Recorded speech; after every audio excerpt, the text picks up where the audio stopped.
পৃথিবীতে তিনজন নারী খুব বেশি সুন্দরী, আল্লাহ তাদেরকে যেন নিজের হাতে বানাইছেন। এর ভিতরে একজন হলেন আম্মা জান খাদিজাতুল কুবরা রাদিয়াল্লাহু তাআলা আনহা, আরেকজন হলেন ইব্রাহিম আলাইহিস সালামের বিবি সারা, আরেকজন হলেন ফেরাউনের বিবি আসিয়া। তারা ছিলেন পরমা সুন্দরী, অনেক সুন্দরী। আম্মা জান খাদিজাতুল কুবরা রাদিয়াল্লাহু তাআলা আনহা তিনি একদিন চলে আসলেন আমার নবী, মায়ার নবীর চাচা আবু তালিব। আবু তালিবের আন্ডারে যখন নবীজির যখন বাবা হারান, এরপরে যখন দাদাও হারান, তারপরে নবীজি আশ্রয়ে আসলেন চাচা আবু তালিবের আশ্রয়ে নবীজি। ওই অবস্থায় আম্মা জান খাদিজাতুল কুবরা রাদিয়াল্লাহু তাআলা আনহা তিনি চলে আসলেন আবু তালিবের দরজার সামনে। আবু তালিবের সামনে আইসেই যখন তিনি ডাক দিলেন নবীজির চাচা আবু তালিব, তিনি দরজা খুলে দেখেন মক্কার সবচেয়ে ধনী মহিলা, যার নাম হলো খাদিজাতুল কুবরা, যার উপাধি হলো তাহেরা, যার উপাধি হলো পবিত্রা। মক্কার মানুষ খাদিজা কয়ে ডাকতো না, মক্কার মানুষ তারে খাদিজা কয়ে ডাকতো না, তারে তাহেরা কয়ে ডাকতো, পবিত্রা কয়ে ডাকতো।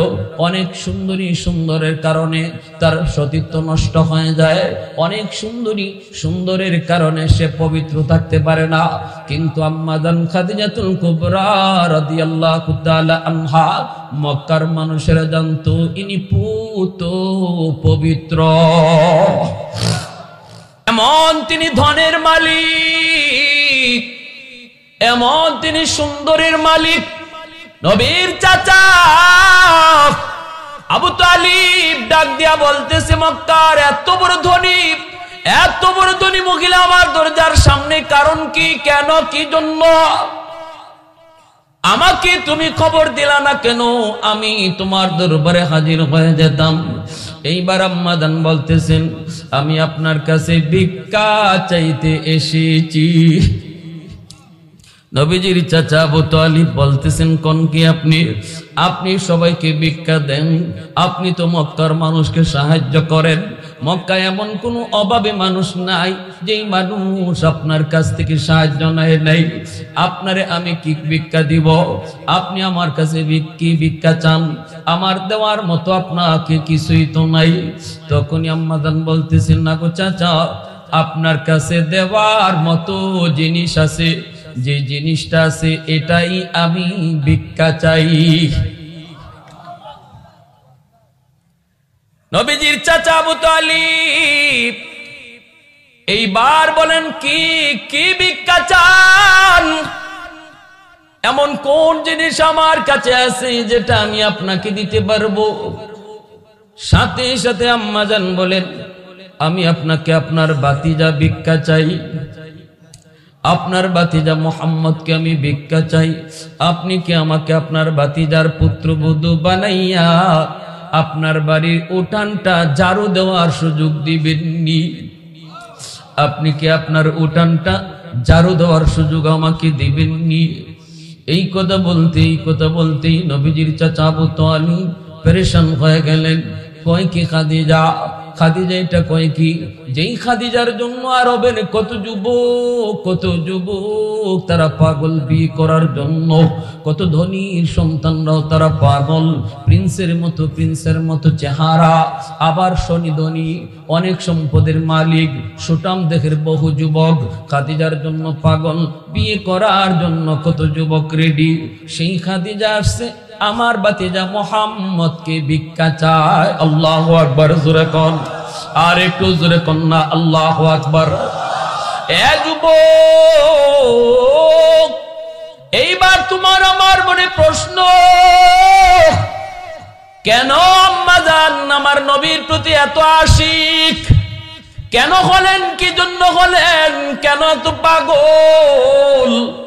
কোন কারণে তিনি এত পাগল হলেন? ভাইরা বন্ধুরা, এই কথাটা যদি জানতে হয় তাহলে একটু পিছনে যেতে হবে।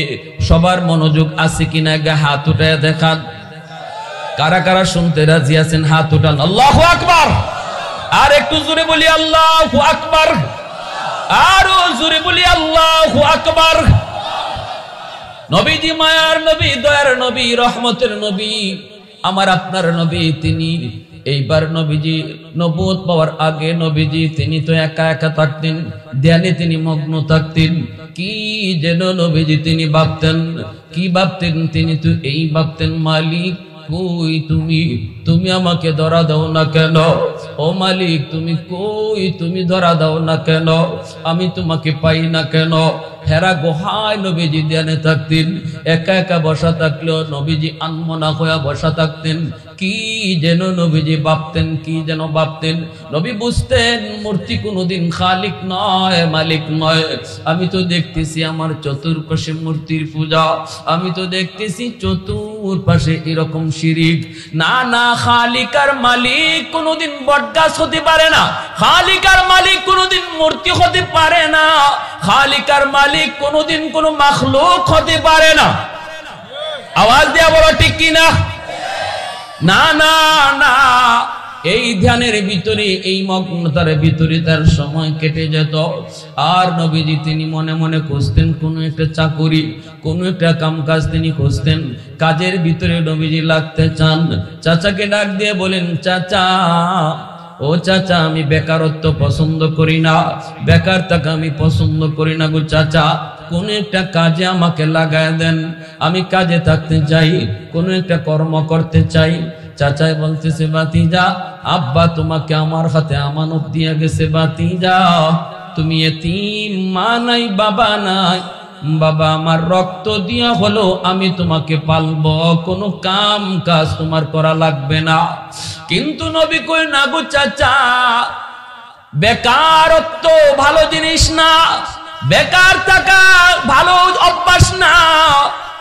বাবার যত বড় সম্পদ থাকুক না কেন, বেকার ছেলে সমাজের জন্য বোঝা, দেশের জন্য বোঝা, পরিবারের জন্য বোঝা। বেকার যারা থাকে তাদের মাথায় শয়তানের বাসা বাঁধে, ঠিক না? বেকারত্বের কারণে নেশার জগতে ঢুকে যায়, বেকারত্বের কারণে চুরি ডাকাতিতে শিখে যায়। বেকার ছেলে অল্প দিনের ভিতরে বাবার কোটি কোটি টাকা অল্প দিনের ভিতরেই সে সব শেষ করে দিতে পারে। এজন্য বেকারত্ব কখনো সেটা সমাজের জন্য ভালো না। সমাজের জন্য বোঝা, ঘরের জন্য বোঝা, দেশের জন্য বোঝা। আমার নবী রহমতের নবী, তিনি সেটা শিক্ষা দিয়েছেন। নবী বলেন, না না চাচা, আমাকে কোনো একটা কাজ করতে দেন, আমি একটা কাজ করতে চাই। এই বইলা নবীজি যখন চাচার কাছে প্রস্তাব রাখেন, তখন নবীর চাচা আবু তালিব কয়, ঠিক আছে বাবা চল। মক্কার ধনী মহিলা খাদিজা, খাদিজার অনেক ব্যবসা আছে, অনেক ব্যবসা, অনেক ধরনের ব্যবসা। চলো খাদিজার কাছে যাই, যে দেখি তার কাছে কোনো কর্ম আছে কিনা, কোনো চাকরি আছে কিনা, তার কাছে যায় প্রস্তাব রাখি। নবীজির চাচা আবু তালিব আল্লাহর নবীকে নিয়ে চলে আসলেন আম্মাদান খাদিজাতুল কুবরা রাদিয়াল্লাহু তাআলা আনহার কাছে। আইসি তিনি প্রস্তাব রাখলেন খাদিজা। খাদিজা যখন নবীর চাচাকে তিনি দেখলেন, দেখা মাত্রই তিনি আল্লাহু আকবার কইয়া উঠলেন, এত বড় মানুষ, এত বড় মানুষ, আমি খাদিজার কাছে কারণ কি? নবীজির চাচা বলেন, না গো খাদিজা, আমরা বড় না, তুমি বড়, তুমি তো অনেক সম্পদের মালিক, তুমি তো অনেক সম্পদের মালিক। খাদিজা কয়, না চাচা, আমি বড় না, আপনারা বড়, কারণ আপনাদের বংশ হলো বা তাম পৃথিবীর ভিতরে সবচেয়ে বড় বংশ। ও চাচা, কেন, কি জন্য? এই কথা বলতেই নবীর চাচা বলতেছেন, খাদিজা, এই যে আমার ভাতিজার নাম হলো মোহাম্মদ, তোমার তো অনেক ব্যবসা, অনেক ধরনের ব্যবসা, আমার ভাতিজারে কোনো একটা কাম দেওয়া যাবে নি, কোনো একটা চাকুরি আমার ভাতিজাকে দেওয়া যাবে নি। সে বেকার থাকতে চায় না, সে কোনো না কোনো একটা কর্ম করে খাইতে চায়। আমি তো বলছি যে তোমার কাম করা লাগবে না, কিন্তু না না, সে কাজ করতে চায়। ও খাদিজা, আমার ভাতিজা মোহাম্মদ মক্কায় ইতিমধ্যেই যার উপাধি হলো আল আমিন, এত সত্যবাদী, এত সত্যবাদী, মক্কার মানুষ তাকে আল আমিন কয়া ডাকে। চরিত্র এত সুন্দর, চরিত্র তার এত সুন্দর, জীবনে কোনোদিন মিথ্যা বলে না, লুকোচুরি করে না, যা বলার সে সরাসরি বলে। খাদিজা তুমি একটা চাকরি, তুমি একটা চাকরি দিবানি। এই কথা বলতি আম্মাজান তখন বলতেছেন না, আমার কাছে এই মুহূর্তে কোনো চাকরি নেই, তবে একটা চাকরি আছে। আমার একটা ছাগলের রাখাল কয়েকদিন বাড়িতে গেল ছুটি কাটানোর জন্য। এই কয়েকটা দিনের জন্য আমি কাউকে রাখবো ছাগলগুলি রাখালি করতে, কিন্তু এই চাকরি আমি আপনাদেরকে দিতে পারি না, কারণ আপনারা যেই বংশের মানুষ, এই বংশের কোনো মানুষকে দিয়ে ছাগল রাখালি করানো যায় না। না না, এই চাকরিটা আমি দিতে পারবো না, এইটাই শুধুমাত্র সুযোগ আছে, আর কোনো সুযোগ নাই।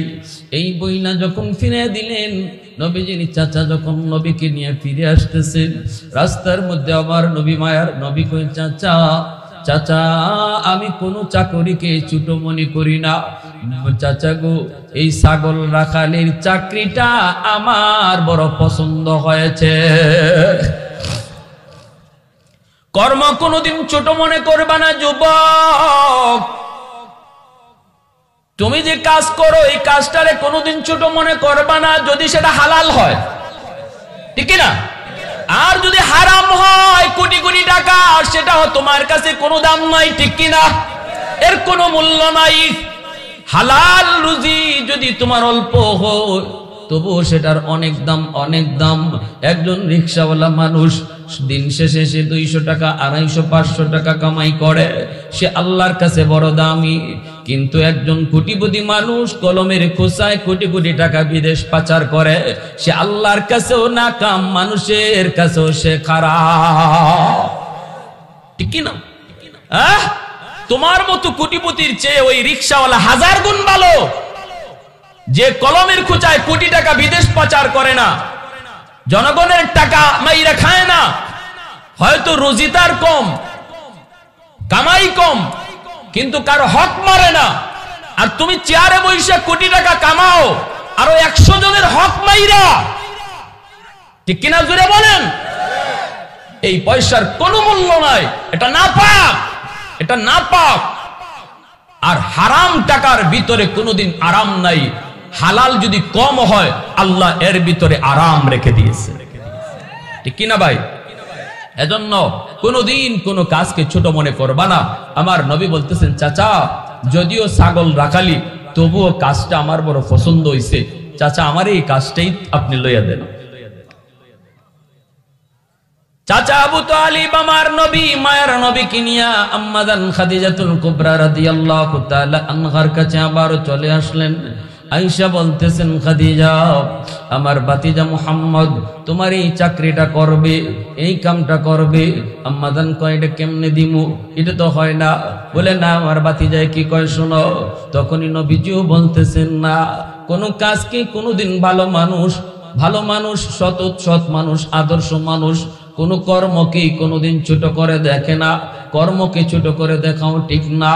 কর্ম যদিও ছোট হোক, যদি সেটা হালাল হয়, অল্প রুজির ভিতরে আল্লাহ বরকত দেয়। আর যদি হারাম হয়, কোটি টাকা কামাই করলেও বরকত থাকে। দিন শেষে দেখা যাবে রিক্সাওয়ালাও টাকা পায়, মুদির দোকানদারও তার কাছে টাকা পায়, জুতা সেলাই করে মুসিও টাকা পায়, মাছওয়ালাও টাকা পায়। অথচ মাস শেষে বেতন তার 1 লক্ষ, মাস শেষে ঋণও দেখা যায় আরো 2 লক্ষ। আরেকজনে মাত্র বেতন পায়, মাস শেষে কামাই করে মাত্র 5000, দেখা যায় খরচ করছে মাত্র 3000, সারা মাসে 2000 এখনো তার জমা আছে, ঠিক কিনা জোরে বলেন? এর নাম হলো বরকত। এর নাম কি? এর নাম চাকরি হয়ে গেল। আমার নবী রহমতের নবী ছাগলগুলি নিয়ে তিনি চলে গেলেন ছাগল রাখালি করার জন্য। চলে গেলেন ছাগল রাখালি করার জন্য। মাঠে তিনি ছাগল রাখালি করেন। সন্ধ্যার সময় ছাগলগুলি নিয়ে তিনি ফিরলেন। আম্মা জান তাকায় দেখে ছাগলগুলার পেট অন্য দিনের চেয়ে অনেক অনেক হৃষ্টপুষ্ট। কোথায় আমার রাখাল ছাগলগুলিরে রাখলো? এত ঘাস পাইলো কোথায়? অন্যদিন তো এত সুন্দর করে পেট ভরে খানা খায় না।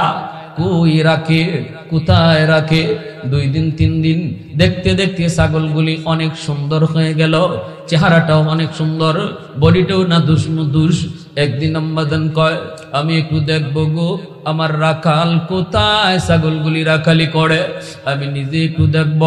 নবীজি যখন চলে গেলেন মরুভূমিতে ছাগল চরানোর জন্য, তখনই আম্মাজান ছাদের উপরে উইটা, তার মহলের ছাদে উইটা তিনি তাকাইতেছেন কোথায় রাখাল ছাগলগুলি রাখে দেখব। তাকায় দেখেন নবীজি একটা পাথরের মধ্যে ট্যাস দিয়া বসা।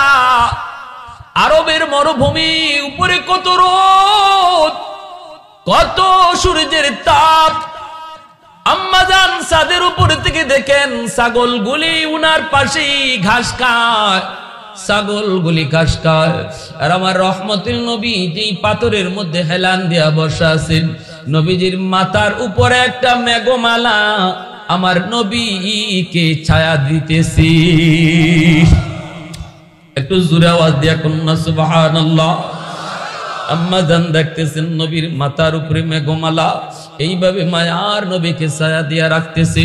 নবীজির গায়ে কোনো রোদ পড়ে না, নবীজির গায়ে কোনো রোদ লাগে না। আবার দেখতেছেন তিনি 2টা সাপ, অনেক বড় 2টা সাপ নবীর পাশে বইসা।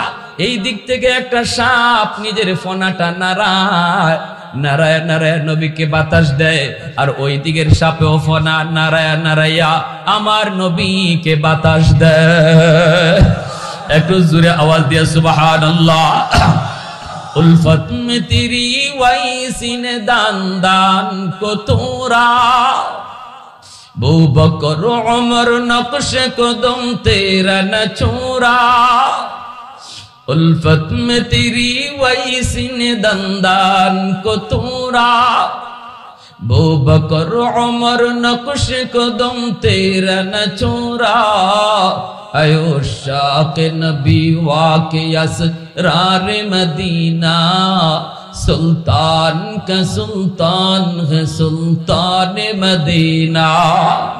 सरकार का सरकार है सरकार मदीना, गुलजार का गुलजार है गुलजार मदीना।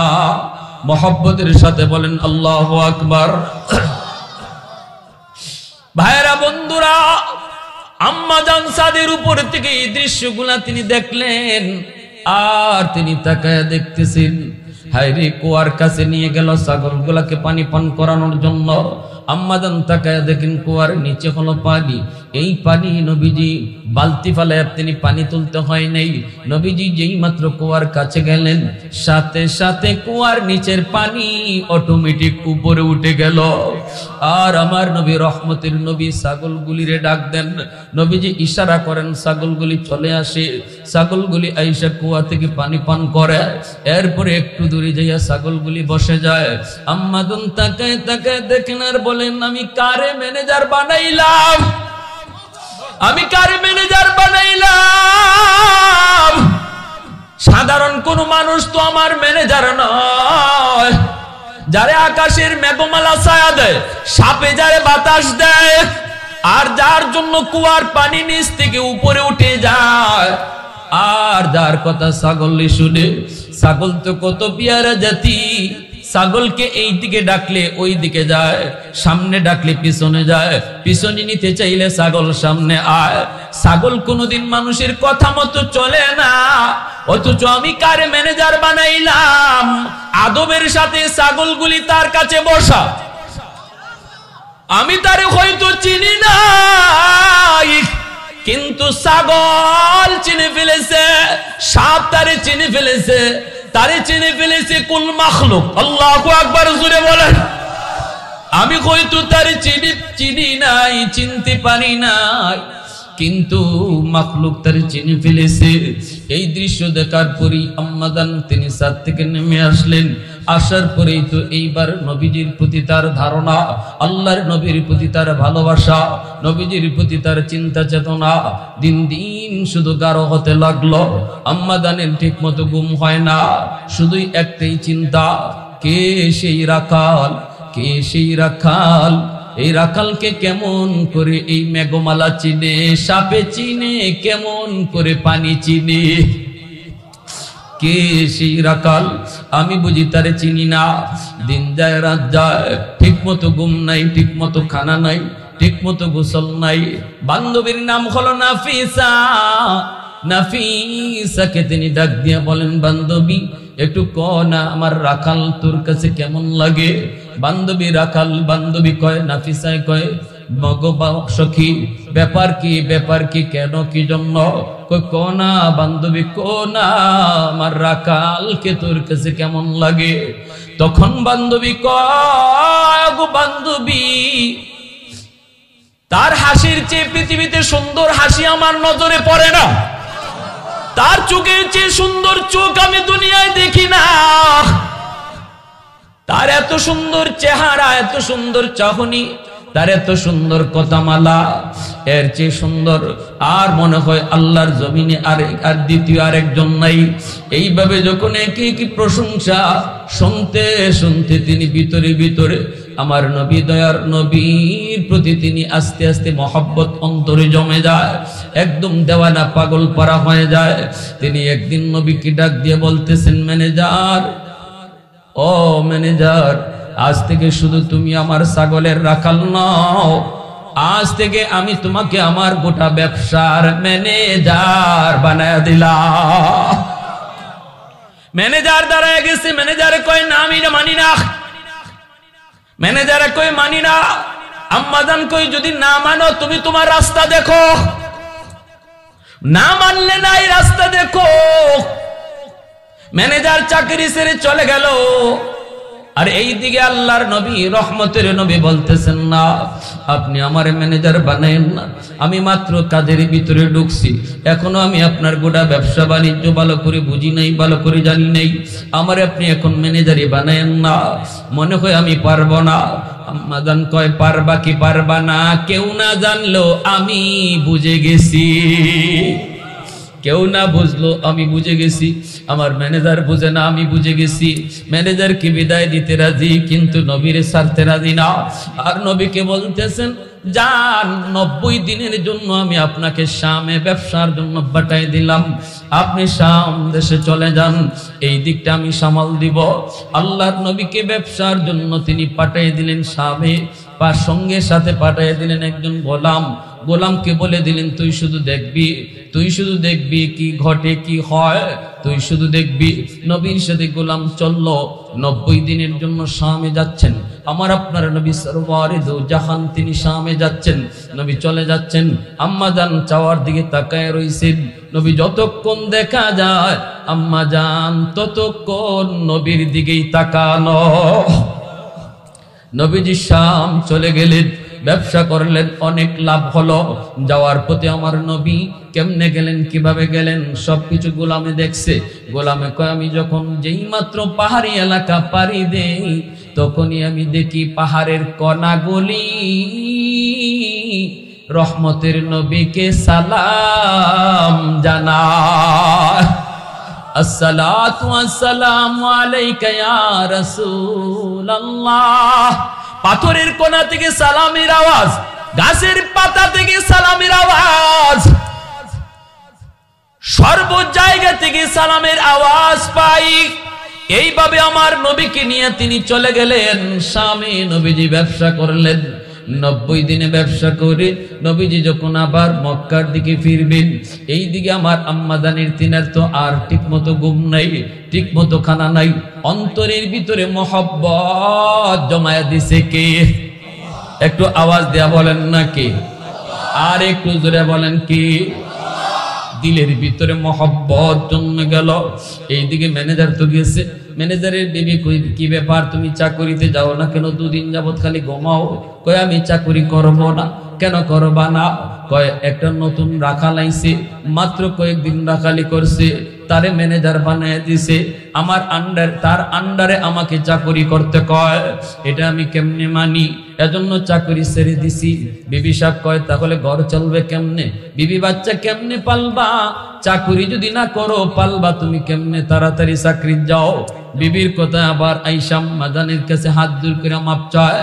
মাপ চায়, কয় মালিক আমি ভুল করেছি, আমাকে আবার চাকরিতে দিয়ে দেন, আবার চাকরিতে জয়েন করেন। আম্মাজান বলে নিতে পারি, শর্ত আছে। শর্ত আছে, মানবানি বলো। কই কি শর্ত? যা বলবেন তাই মানবো।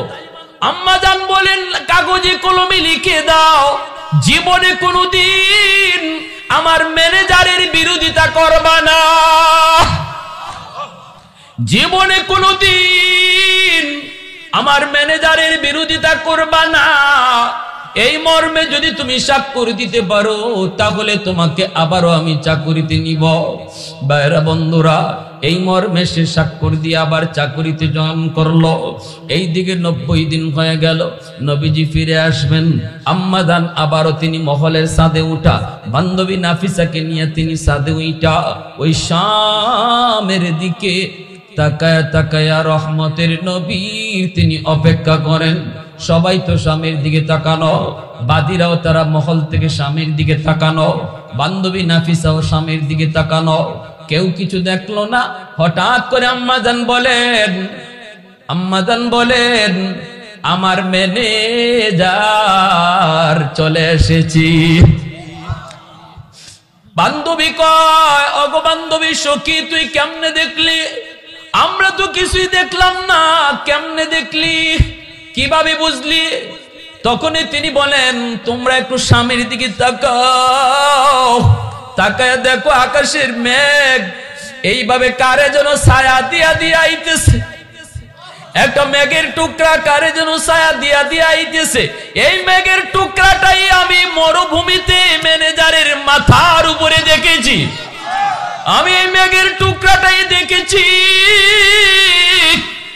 এই টুকরা দেখে আমি বুঝে গেছি এই ছায়ার নিচেই আমার ম্যানেজার তিনি আসতেছি। আমার ভাইরা বন্ধুরা, দেখেন না কিভাবে আল্লাহ পাক রব্বুল আলামিন আমার নবীকে কিভাবে আল্লাহ স্বাবলম্বী বানায় দেয়। অথচ নবীজি তিনি তো নিঃস্ব। আল্লাহ নিজে বলেছে ওয়াদ-দুহা ওয়াল-লাইলি ইযা সাজা মা আগনা আনহু মালুহু ওয়া মা কালা।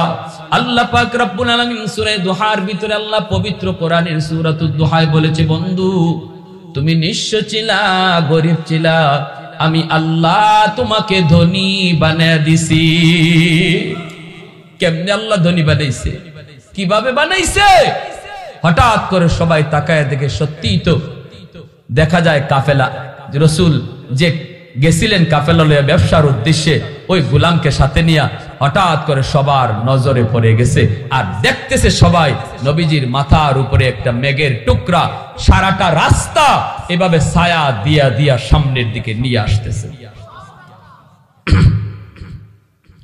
ভাইরা বন্ধুরা, এই দৃশ্য দেখার পর আয়েশা যখন ব্যবসার হিসাব কিতাব দিলেন, দেখা যায় প্রচুর লাভ, প্রচুর লাভ। অন্য সময় শামে তিনি ব্যবসা করেন, কিন্তু এত লাভ হয় না, এত লাভ হয় না। আজ নবী যেই লাভ শুনাইলেন, লাভ দেখার পর আম্মাজান আরো খুশি হয়ে গেলেন। এত সুন্দর করে হিসাবটা বুঝাই দিলেন, কোনো নয় ছয় নাই, ক্লিয়ার হিসাব কিতাব বুঝাই দিলেন। নবীজির উপর আম্মাজান খুশি হয়ে বলতেছেন, ম্যানেজার আজ থেকে তোমার আর কোনো হিসাব দেওয়া লাগবে না, তুমি যেভাবে মন চায় তুমি ব্যবসা চালাও, আমি তোমার উপর খুশি, আমি তোমার কাছ থেকে কোনো হিসাব চাইবো না। সাথে সাথে নবী বলেন, অসম্ভব, এই ধরনের কাজ যদি আপনি করেন আমি আপনার ব্যবসা করব না, কারণ হিসাব যদি না নেন দুদিন পরে কেউ না কেউ আমার বিরুদ্ধে মিথ্যা অপবাদ রটায় দিবি। কইবে আমি গম চুরি করছি, আমি টিন চুরি করছি। নবী কই না না, অবশ্যই আপনাকে হিসাব নেওয়া লাগবে, হিসাব যদি নেন তবেই আমি চাকরি করব। আম্মাজান কই ঠিক আছে নাও, আমি কথা মানলাম। বলুন তো দেখি আমার নবীর কাছ থেকে বলা হয় হিসাব দেওয়া লাগবে না, নবী এই অফার মানে না। নবী কই না হিসাব দিয়ে চাকরি করব। আমাদের বাংলাদেশে যদি বাংলাদেশ ব্যাংকের ম্যানেজারকে বলা হয় আপনার হিসাব দেওয়া লাগবে না, সরকার যদি কইয়া দেয় তাহলে কি বুঝেন? এমনি তো খালি। হ্যাঁ, আর যদি কয় আপনি ম্যানেজারি করেন হিসাব লাগবে না। আমি গেছিলাম এক জায়গায়, ময়মনসিংহ এক জায়গা, হুজুর কি কোন গম খাইলা টিন খাইলা, আমাগো আমাগো চেয়ারম্যান সাহেব টয়লেট খাইয়া ফেলাই দিছে। আমি কই ইন্নালিল্লাহ, টয়লেট কেমনে খাইলো? হুজুর গমের টেকা খাইলে যদি গম খাওয়া হয়, আমাকে গরিবের লাগি 10টা টয়লেটের টেকা আইছিল, চেয়ারম্যান সাহেব খাইলিছে, এতে তো টয়লেটই খাইছে। আমার মাত বুঝেননি বা আপনারা? হ্যাঁ, মাতৌকাতে কোনটা অসুবিধা হয়? আলহামদুলিল্লাহ বলেন আলহামদুলিল্লাহ। যদি আজকে আমাদের এরকম দায়িত্বশীল হলে কইতো সালাও যাবায় পারো, আমি প্রধানমন্ত্রী হিসাব দেওয়া লাগবে না, তাহলে আমার মনে হয় আমাকেও বাড়িটা পর্যন্ত থাকতো না, নোয়াখালীর বিটাও বিক্রি হয়ে যেত। কিন্তু দিনের নবী, মায়ার নবী, রহমতের নবী বলেন হিসাব ছাড়া আমি চাকরি করব। হিসাব যদি নেন তাহলে চাকরি করব। এইবার দেখা গেল মায়ের নবী, দয়ের নবী, রহমতের নবী, তখনই আম্মাদান কই ঠিক আছে, ঠিক আছে, তুমি যেভাবে বলো সেভাবে, যেভাবে তুমি বলো সেভাবে, এইভাবেই চলছে চলছে, দিন যায় রাত যায়। আম্মাদান বান্ধবীর দিকে বান্ধবী না, আমার তো খাওয়া ভালো লাগে না, ঘুম ভালো লাগে না, স্বপ্নেও শুধু আমি তারই দেখি। আল্লাহু আকবার জোরে বলেন। ঘুমের ঘরেও শুধু আমি তারই দেখি। বান্ধবী একটু কো না, আমি কি বেশি বুড়া হয়ে গেছি? আমি কি বেশি বুড়া হয়ে গেছি? আমার জন্য কি, আমার সাথে কি মোহাম্মদ কি মানাবে না? আমি কি খুব বেশি বুড়া হয়ে গেছি? বান্ধবী কয় না, খাদিজা এখনো মক্কার টকবগে যুবক, বহু যুবক তোমাকে বিয়ে করতে রেডি। আল্লাহু আকবার। এখনো তোমার ভিতরে আল্লাহ এতটুকু সৌন্দর্য, এতটুকু যৌবন আল্লাহ তোমার মাঝে রেখে দিয়েছে। যদিও তোমার বয়স 40, ম্যানেজারের বয়স হলো 25, যদিও তোমার বয়স 40-এর উপরে, ম্যানেজারের বয়স হলো 25, কিন্তু এরপরেও তোমার ভিতরে এতটা রূপ, এতটা লাবণ্যতা, এতটা যৌবন আল্লাহ তোমার মাঝে এখনো রেখেছে। অতএব না, নিজের মন তুমি ভাঙবা না। তখনই বলতেছে নাফিসা, একটু কইয়া দেখ না, একটু কইয়া দেখ না, মুহাম্মদ রাজি আছে কিনা? আমি তো নিয়ত করেছিলাম বিয়ে বসবো না, 2টা স্বামী আমার মারা গেল, আমার 2টা স্বামী মারা যাওয়ার পর নিয়ত করেছিলাম আর বিয়ে বসবো না, কিন্তু আমি মুহাম্মদের উপরে এতটা মস্ত হয়ে গেছি গো বান্ধবী, একটু যা জিগানা রাজি নি। আল্লাহু আকবার। বান্ধবী নাফিসা যখন আমার মায়ার নবীর কাছে আইসা খাদিজার গুণগান শুরু করেছে, নবীজি বুঝতেছেন কি ব্যাপার, এত গুণগান গান কেন, প্রশংসা করতেছে। এরপরে বলতেছে মুহাম্মদ একটু কও না তোমার মালিকরে তোমার কাছে কেমন লাগে? নবী কয় খুব ভালো, ওনার মতো এত সুন্দর, ওনার মতো এত সুন্দর চরিত্রের কোন নারী মক্কায় আমার নজরে পড়ে না, সর্বদিক দিয়ে উনি ভালো, তাহলে কি তুমি রাজি? নবী কয় কি রাজি? আল্লাহ নবী কয় কি রাজি? কয় বিয়াত। আল্লাহ নবী কয় ইন্না আলিল্লাহ, এই না আমার মালিক আর আমি হইলাম তাইনের কর্মচারী। এটা আপনি কি কইলেন? এটা কি কইলেন? রাখেন চাকরি এখানে রাখেন, আমি আর করি না। কই আল্লাহ নবী গেছেন আর কইয়া গেছেন খালি আমি আমার ব্যাপারে সিদ্ধান্ত দেই না, সব সিদ্ধান্ত দেন আমার চাচা, কারণ আমি চাচার অধীনে, আমার একজন মুরব্বী আছেন, আমার মুরব্বী যা কয় তা। তবে প্রস্তাবটা আমার কাছে খুব আনইজি লাগলো, তিনি কই আর আমি কই, এটা প্রস্তাবটা আপনি কেমনে দিলেন, আপনি একটু বুঝিয়ে দিছেন? তখন নাফিসা কইতেছে আমি নিজে দিছি না, খাদিজা দেওয়াইছে। আল্লাহু আকবার জোরে কও। মুহাম্মদ আমি নিজে দিছি না, খাদিজা দেওয়াইছে, অতএব টেনশন কইরো না, ভয়ের কিছু নাই। রাসূল কয় আমি জবাব দিতে পারলাম না, দুঃখিত, আমার চাচা আছেন। এই কথা কয়ে নবীজি চাকরি তুইয়া গেছেন গা। নবীজির চাচা আবু তালিব কই বাতিজা 2 দিন ধরে চাকরি যাও না, ঘটনা কি? আল্লাহ নবী কয় নবী চাচাজি মহিলা খুব ভালো, কিন্তু নিয়ত বেশি ভালো না। নিয়ত বেশি ভালো না, এজন্য আর ইচ্ছা নাই চাকরি করার। আল্লাহর নবী চাচা আবু তালিব কই বাতিজা একটু কইলা কোনা, তোর কথা তো বুঝি নাই রে বাবা, একটু কোনা। কয় চাচা তুমি কও তো কেমনে এটা হয়? বলে কি হয় একটু কইবা তো।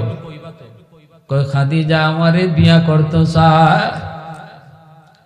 নবীজির চাচা আবু তালিব কই তো বেটা এটা তো কয়জনে ফাল, এটা তো সান কফাল, তোমার সান কফাল।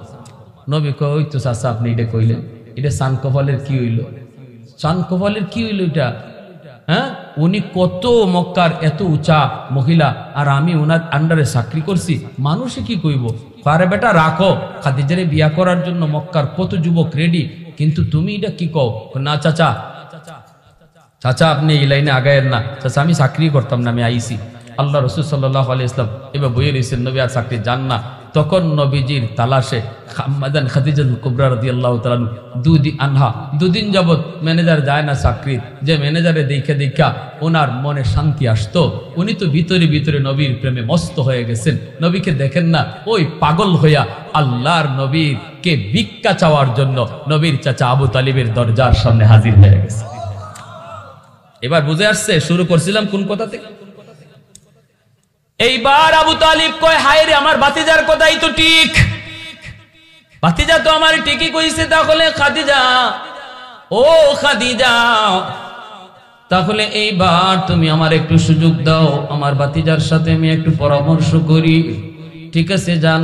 নবীজির চাচা চলে আসলেন নবীর কাছে, আইসা বলতেছেন ভাতিজা, ও ভাতিজা, খাদিজা আমার দরজায়। কোন কি চাচা? বলে জি। ভাতিজা রে, ও ভাতিজা একটু কও না বেটা, এই সুযোগ কয়জনে পায় রে ভাতিজা, সুযোগ হাতছাড়া করা যাবে না বাবা, একটু কও না বাবা, অসুবিধা কি? জানোনি কত কষ্টে আছি আমরা, এক বেলা খাই আর এক বেলা খাইতে পারি না, কত অভাবের ভিতরে আছি। কোটি কোটি টাকার মালিক যেই মহিলা, তুমি যদি তার স্বামী হও তাহলে তার সব সম্পদের মালিক তো তুমি, স্বামী হইলে তো তুমি সব সম্পদের মালিক। অভাব আর আমাদের থাকবে না ভাতিজা, একটু কনা বাবা, একটু কনা। আল্লাহর নবী বারবার পিরাপিরি করার পর নবী বলতেছেন চাচা ঠিক আছে যা কোন, আমি রাজি, তবে শর্ত আছে তিনটা। নবীজির চাচা আবু তালিব আইসে কয় খাদিজা আমার ভাতিজা রাজি, তবে শর্ত তিনটা। আম্মাজান তখন বলেন শর্ত তিনটা না 99টা হইলো আমি রাজি, তিনটা আর চারটা না 99টা হইলো রাজি। নবীজির চাচা আবু তালিব আইসা বলতেছেন ভাতিজা মুহাম্মদ, বাবা শর্ত তিনটা না 100টা দিল, খাদিজা রাজি।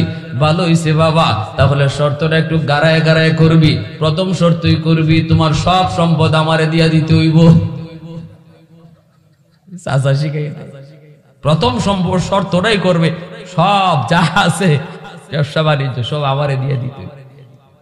নবী কয় চাচা যা কওয়ার কইমই তো আমি, তুমি অধৈর্য হইছো বলে, যা কওয়ার তো আমি কই। ঠিক আছে একটু শর্ত কও।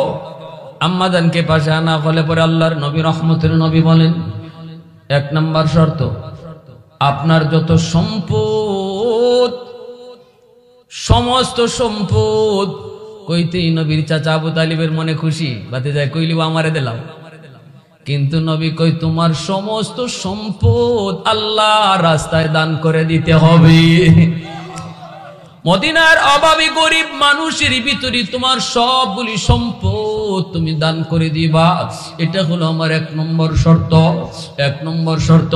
সাথে সাথে আম্মাজান খাদিজাতুল কুবরা রাদিয়াল্লাহু তাআলা আনহা, তিনি তো নবীর প্রেমে পইরা, নবীর মহব্বতে, নবীর ইশকে তিনি তো মস্ত হয়ে তিনি এসেছেন। নবী যখন রাজি হইয়া মাত্র একটা করে শর্ত দেন, আম্মাজানের চোখ দিয়ে পানি পড়ে, খুশিতে চোখ দিয়ে পানি চলে এসেছে। রহমতের নবী তিনি তো রাজি হয়ে গেছেন, এজন্য আম্মাজান খুশিতে তিনি কাঁদতেছেন।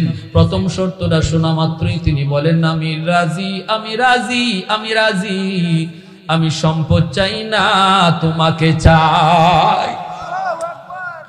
নবীজির চাচা আবু তালিব কই বাতিজা এটা কইল কি?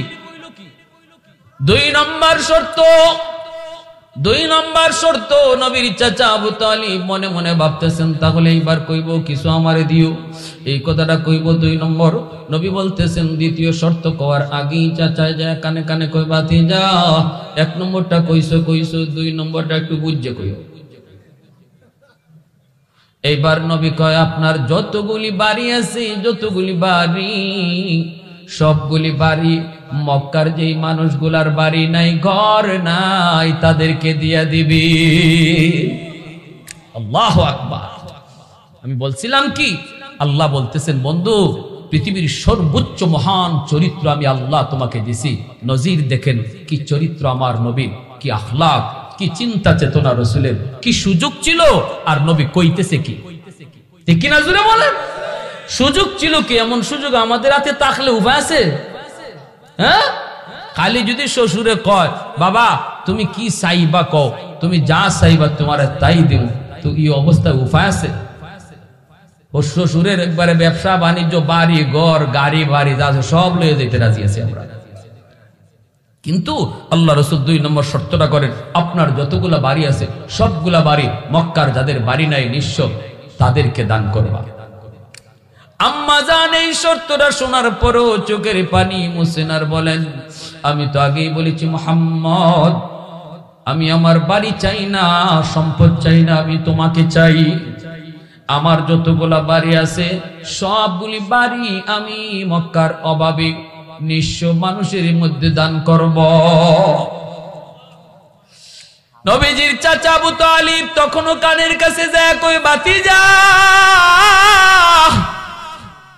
ও আব্বা, আব্বা আর একটা আছে মাত্র, এটা অন্তত একটু লাগাইয়া কইও। ভাতিজারে 3 দিন যাবত খাই না, খানা নাই, ভানি নাই, রইছে মাত্র আর একটা শর্ত, তুমি না আমার আব্বা লাগো, একটু কইও, একটু কইও। এইবার নবী মায়ার নবী দয়ার নবী কয় 3 নম্বর শর্তটা হলো সপ্তাহ চলে যাবে, মাস চলে যাবে, সপ্তাহ চলে যাবে, মাস চলে যাবে, আমার চুলায় আগুন জ্বলবে না, হয়তো বা আগুন জ্বলবে না, একটা ছাউনি দিয়া, খেজুর পাতার ছাউনি দিয়া তোমাকে নিয়ে আমি একটা ঘরে থাকবো, আর এই ঘরে হয়তো সপ্তাহ চলে যাবে, মাস চলে যাবে, চুলায় আগুন জ্বলবে না। যদি তুমি এই অবস্থায় মুখ দিয়া আহ ও শব্দ করতে না পারো তবে আমি রাজি। একটু জোরে কন্যা সুবহানাল্লাহ। কৌনাইন মুখতার খুদা তুমকো বানায়া, कौनैन मुख्तार खुदा तुमको बनाया, उम्मत का निगाहबान खुदा तुमको बनाया, उम्मत का निगाहबान खुदा तुमको बनाया।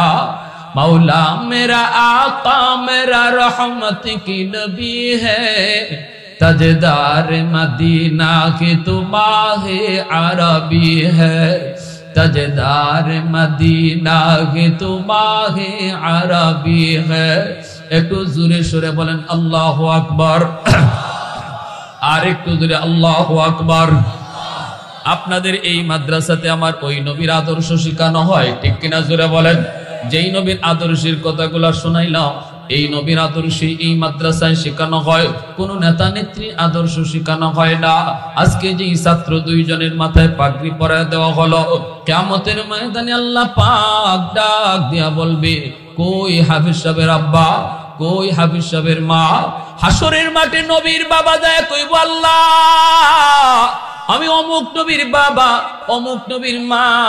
আল্লাহ বলবেন আমি তোমাকে খুঁজি না, আমি তোমাকেও তালাশ করি না, আজকে আমি তালাশ করি কোথায় আমার হাফেজের বাবা, হাফেজের মা। মান কারা আল কুরআন ওয়া আমিলা বিমা ফিহি উলবিসা ওয়ালিদাহু তাজান ইয়াউমাল কিয়ামা। আল্লাহ পাক রব্বুল আলামিন ওই হাফেজে কোরআনের মা বাবার মাথায় আল্লাহ নিজের হাতে হাসরের মাটি পাগড়ি পরায় দিবেন। সুবহানাল্লাহ, জোরে বলেন। দুনিয়াতে তার সন্তানের মাথায় পাগড়ি পরাইলাম আমরা, দুনিয়াতে তার সন্তানের মাথায় পাগড়ি পরাইলো তার উস্তাদ, দুনিয়াতে তার সন্তানের মাথায় পাগড়ি পরাইলো এলাকার মুরব্বীরা, কিন্তু এই হাফেজের বাপ মার মাথায় পাগড়ি পরাইবেন আল্লাহ নিজে। কারণ সে কোন নেতা নেত্রী আদর্শ শিখতে আসে নাই, শিখতে এসেছে পৃথিবীর শ্রেষ্ঠ মানব মহামানবের মহান আদর্শ, শিখতে এসেছে মহানবীর মহান চরিত্র। এজন্যই মাদ্রাসার ছাত্র উস্তাদের সাথে বেয়াদবি করে না, মাদ্রাসার ছাত্র বাপ মার সাথে বেয়াদবি করে না, মাদ্রাসার ছাত্র মুরব্বিদের সাথে বেয়াদবি করে না, কারণ তার বেয়াদবি শেখানো হয় না, পৃথিবীর আদব ওয়ালা নবীর আদব শেখানো হয়। উস্তাদের জুতাগুলা সোজা কইরা রাখে, মুরব্বি দেখলে পরে সালাম দে। বাপ মা যদি অসুস্থ হয় মাথার পাশে বসে ইয়াসিন পড়ে। ওই যে চিটাগাঙ্গের একজন মা, 3 জন হাফেজে কোরআনের মা, এই মা যখন বিছানায় পড়ে মৃত্যু শয্যায় শায়িত, 3টা হাফেজে কোরআন মার মাথার পাশে পায়ের পাশে বইসা গেছে। মা রুটা যায়, সাকরাত শুরু হয়ে গেল। 3 জন হাফেজে কোরআনের মা, বড় ছেলেটা মাথার পাশে বইসা সূরা ইয়াসিন পড়ে, মেজো ছেলেটা মার বুকের পাশে বইসা সূরা রহমান পড়ে, ছোট বাচ্চাটা মার কাছে বইসা কান্দে। আর মা তখন ডাক দিয়া টান দিয়া কাছে আইনা কয়, বাবা তুমি মার পায়ের পাশে বইসা সূরা মুলক তেলাওয়াত করো। আযাবের ফেরেশতা কোন দিক দিয়ে আসার সুযোগ নাই, পায়ের দিক দিয়া ছোট ছেলে সূরা মুলক তেলাওয়াত করে, মাঝখানে মেজো ছেলে রহমান পড়ে, আর বড় ছেলেটা ইয়াসিন তেলাওয়াত করে। আমার নবী রহমতের নবী কয়, সন্তান যখন বাপ মার মাথার পাশে বইসা সূরা ইয়াসিন তেলাওয়াত করবে, সাথে সাথে আল্লাহ পাক মরণের কষ্ট আল্লাহ মাফ করে দিবে। কবরের পাশে গিয়া যখন সূরা ইয়াসিন পড়ে, তখন আল্লাহ কবরের আযাব আল্লাহ মাফ করে দেয়। আল্লাহ পাক কয়, এই গজবের ফেরেশতারা, এই আযাবের ফেরেশতারা আযাব বন্ধ করো। ওই যে কবরের উপরে তাকায় দেখো, তার বাচ্চাটা আমি মাওলার কালাম তেলাওয়াত করতেছি। মার কবরের পাশে, বাবার কবরের পাশে যেই ছেলে ইয়াসিন পড়বে, আমি আল্লাহ তার মারে তার বাবারে কেমন করে আযাব দিই। আপনার ছেলে আপনার কবরের পাশ দিয়া গান গেয়ে গেয়ে যাবে নাকি কোরআন তেলাওয়াত করবে, এই সিদ্ধান্ত নেবেন আপনি মা, আপনি বাবা। ঠিক কিনা জোরে বলেন? যদি মাদ্রাসায় পড়ান, কোরআন শিখান, হাফেজ বানান, এই ছেলে মরণের সময়ও ইয়াসিন পড়বে, নিজে জানাজা পড়াবে, কবরে রাখবে নিজে, আর কবরের পাশে গিয়ে ইয়াসিন পড়বে আর চোখের পানি ফেলাবে। সার্থক বাবা হওয়া, সার্থক দুনিয়াতে মা হওয়া, এমন মা হওয়া সার্থক, এমন বাবা হওয়া সার্থক। এজন্য ভাইরে, দুনিয়া বেশি দিন না, আজ আসি কাল চলে যেতে হবে। যেই বাপ মা একজন সন্তানকে হাফেজ বানায় গেল, আলেম বানায় গেল, ওই বাপ মার জীবন সফল হয়ে গেল। আল্লাহর হাতে পাগড়ি পরার ইচ্ছা কার কার আছে? হাসরের মাটি একটু হাত উঠে দেখা। আল্লাহ তুমি প্রতিটা হাতকে কবুল করো। সবাই বলেন আমিন, আরো জোরে বলেন আমিন। ওয়া আখির দাওয়ানা আনিল হামদুলিল্লাহি রাব্বিল আলামিন। আল্লাহুম্মা সাল্লি